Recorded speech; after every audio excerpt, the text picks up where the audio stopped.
Hi,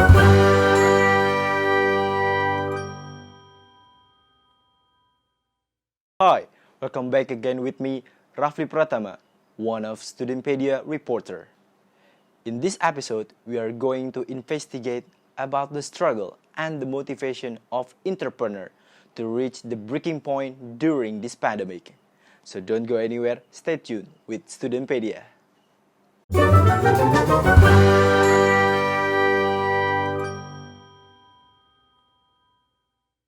Due to this pandemic, most of business sector feel the difficulty. Even the big business is struggling. So how about the small business? Definitely they are more suffering. And one of a small business that feel it is Kedai Potsu, a stall business of nasi lemak in the morning. It's located in Pinggiran Batu Cave, Selangor. My name is Potsu and I run a small business, nasi lemak.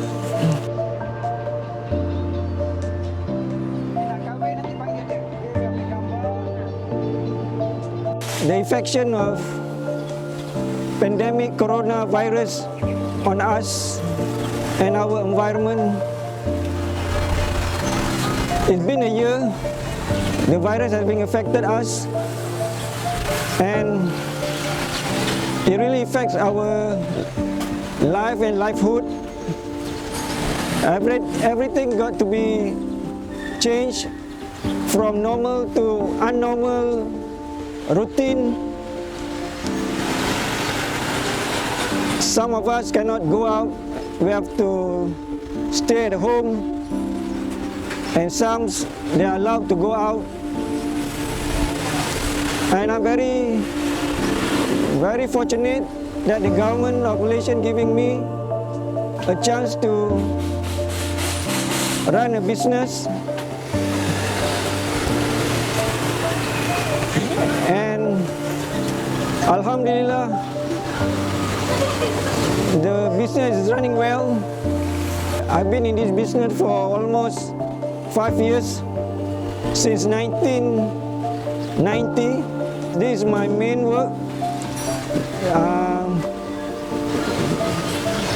This is my main work. I really focus on this.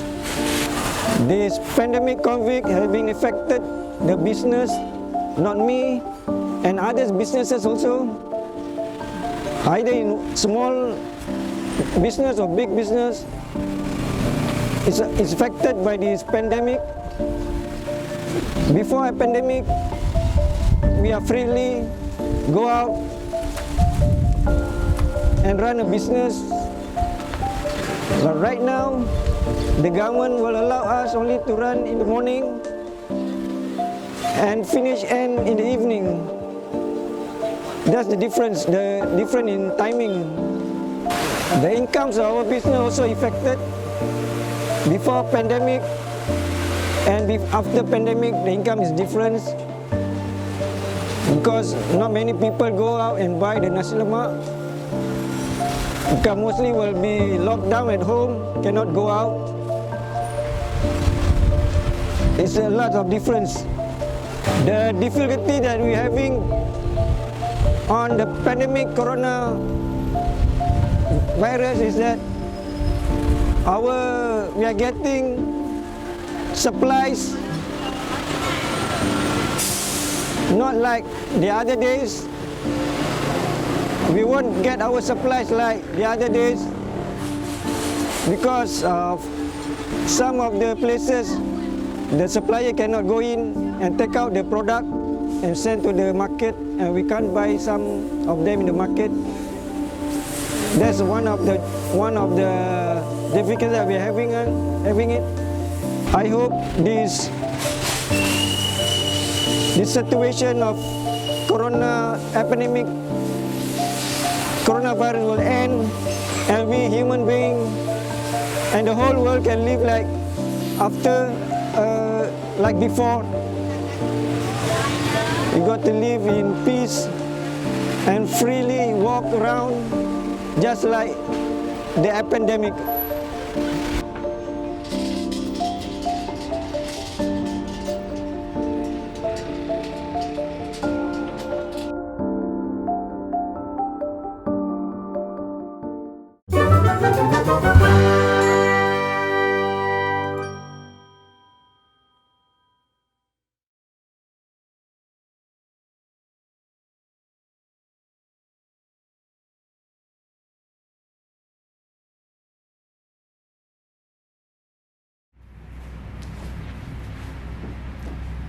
Thrifting. Now, thrifting is defined as the act of shopping at a flea market, at a garage sale, and or at a thrift shop to find gently used items and discounted prices. Now, just like any other form of businesses, it has made its way online to give access to those who are too lazy to go to a physical shop, also making it much more simpler to open up shop. Now, there are reasons why people have decided to open up shop or open up a thrift shop of their own. One of them being it's lucrative. Our profits have been like, I guess, pretty steady. Like we've maintained like a good 30-40%, maybe 50% profit. We've broke even as well, so that's good. Starting your own business, it requires a lot of starting up capital, and obviously there's a lot of investments that goes into it. And right now, I would say like drop to drop, like our profits are all right, but then again, like when you think of it like in a bigger picture, like we haven't really broke even yet. So so I'm in no place to say that my profits are like targeted or anything. So we're just trying to break even right now, and yeah, we'll just keep on going till we get there. And the next reason is that they are cheap. They're cheap to buy, they are trendy, they are anti-mainstream, nor can they ever be mainstream. Because when I'm talking about thrifting, I'm not talking about buying someone's grandpa's clothes. I'm talking about old branded clothing. Prada, Gucci, Balenciaga. Maybe not Balenciaga, that's stretching it too much. Think about it like this. Your only competitor for opening a thrift shop are other online thrift shops. Because number one, shops in malls cannot compete with your prices. They absolutely cannot. They have to rent a physical space, a store, a storage. They have to ship their items in from their factories, and so. While you're out here with your phone and your old clothes, there's a reason why I'm talking about all this. I'm talking about thrifting, I'm talking about it being cheap, it being lucrative, it being easy to set up. It's because there's a spike of online thrift shop that have popped up seemingly out of nowhere every second of every day, especially here in Jakarta. Why is that? Is it that lucrative? Is it that simple to start? That simple to build? I mean, honestly, like me and my friends were all still in university, and we decided to start something like this because we've always been interested in clothes. And I guess it's just for experience, our first business ever. So I guess it's good to like just try new things out, It was something very attainable too, because I feel like thrifting in Jakarta is like somewhat easy-ish. We find a lot of clothes, and like we had a lot of clothes ourselves to like put out for the store and stuff, so that's why we started it.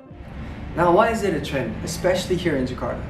Well, it was like in the middle of Corona, right? Like this was like August last year. So me and my friend Anin, we decided to also come up with the thrift store because we also had nothing to do that during the summer, and like it was like something that we always wanted to do, like doing something related to clothing and stuff like that.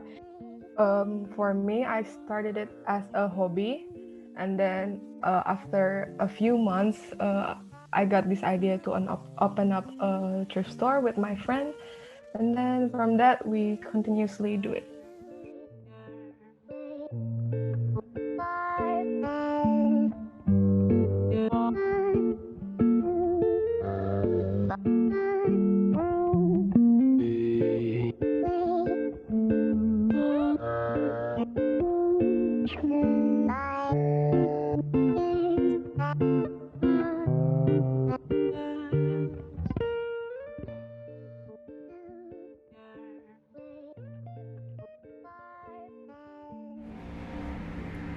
So, last but not least, I'd like to say if you don't like thrifting, you don't like the concept of it, look into it. You might just like it.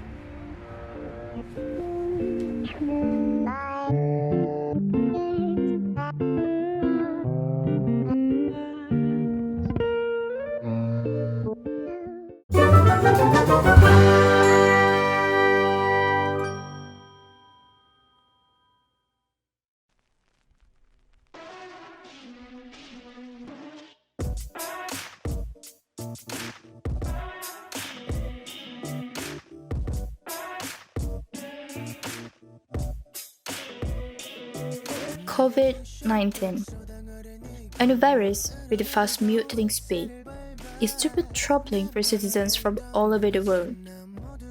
No doubt this virus has greatly changed the world's civil systems, including in the sphere of work. Many businesses have been affected and have gone out of business. Many employees are fired because the company is no longer able to pay them wages. This has led to an increase in the number of unemployed. Obsession of economic activity automatically causes business actors to make efficiency in reducing losses, and as a result, many workers were laid off. Based on data from the Ministry of Manpower, or in Indonesian Kemenaker, as of April 7, 2020, due to the COVID-19 pandemic, there were more than 30,000 companies in the formal sectors that chose to lay off their workers. Thus, in total, there are more than 1 million workers affected by this. That is only the general statement. And now, how we dive deeper into the actual happenings of the crisis.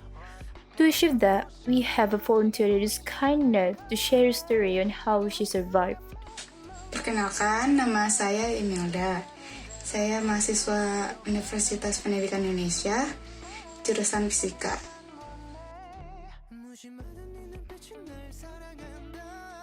Awal mulanya, saya memang tertarik dengan desain. Lalu, pada saat itu teman-teman saya suka meminta tolong pada saya untuk dibuatkan desain seperti desain poster dan lain-lain. Nah, ternyata teman-teman saya suka dengan hasil desain saya dan berita ini menyebar kepada dosen saya.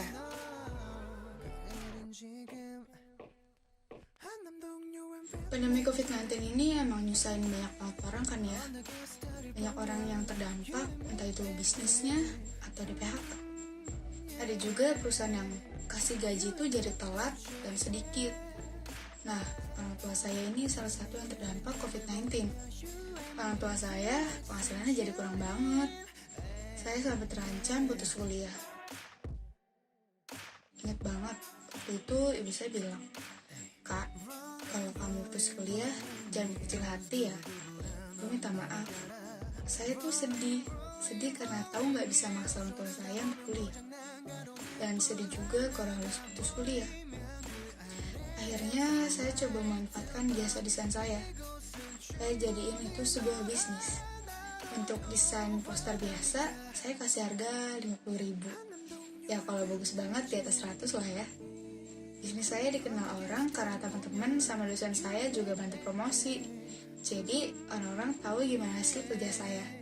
Akhirnya ya alhamdulillah saya bisa dapat klien gak cuma di UP aja, tapi di universitas lain juga. Sampai akhirnya saya bisa bayar uang kuliah sendiri. Dan saya bisa lanjut kuliah lagi.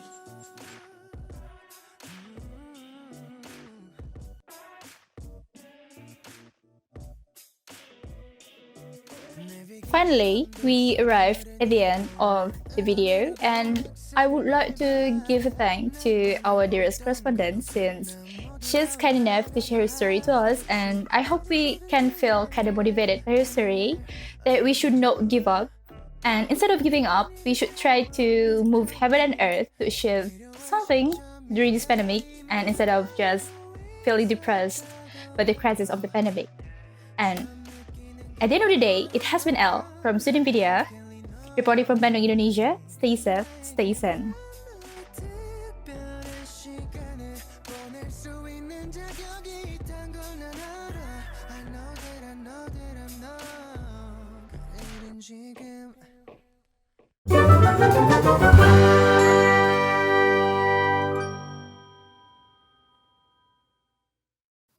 There is a Chinese restaurant I often visit.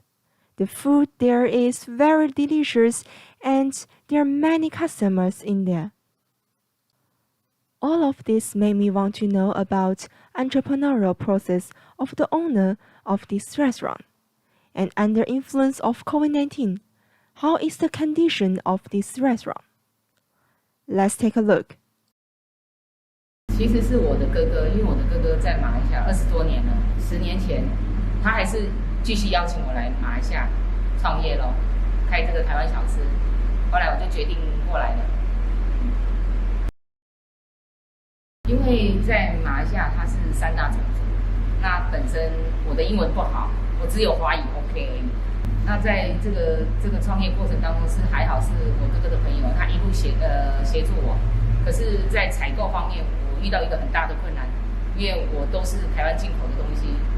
那当然有些面啊，当然是一定会用马来西亚的，因为不可能进口嘛。那个面是新鲜的食材，可是有时候你不知道你要买这个面去哪里买。